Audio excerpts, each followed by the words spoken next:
Pep Gvardiola Abduqodir Husanov haqida gapirdi.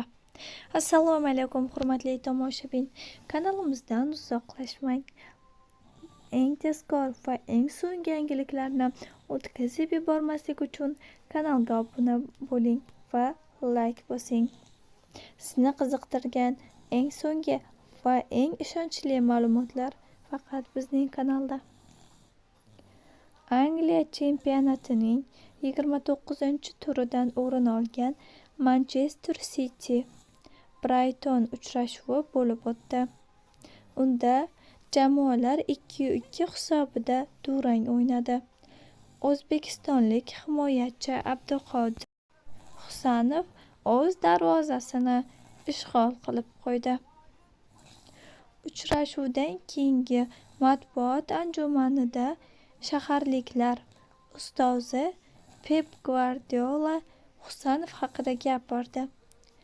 Ispaniyalik mutaxassislar Abduqodir avtogol muallifiga aylangan bo'lsa-da, uning harakatlarini maqtadi.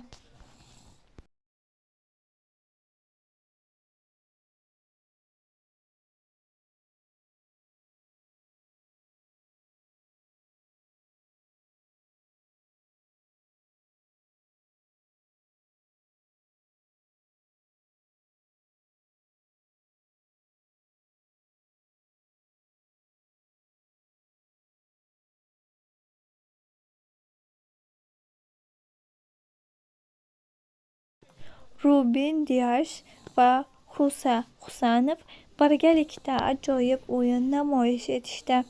Umuman olganda, butun jamoa yaxshi harakat qildi, lekin biroz omad yetishmadi.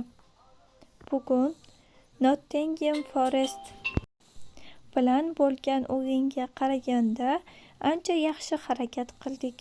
Juda ko'p imkoniyatlar yaratildi, lekin atiga 2 gol kiritishni uddaladik, deya Gvardiolaning so'zlarini keltirdi Sethra nashri.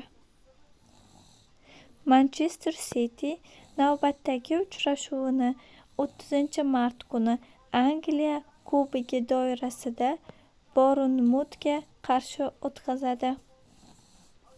Shaharliklar 29-turdan keyin turnir jadvalida 48 ochko bilan 5 pog'onadan joy oldi.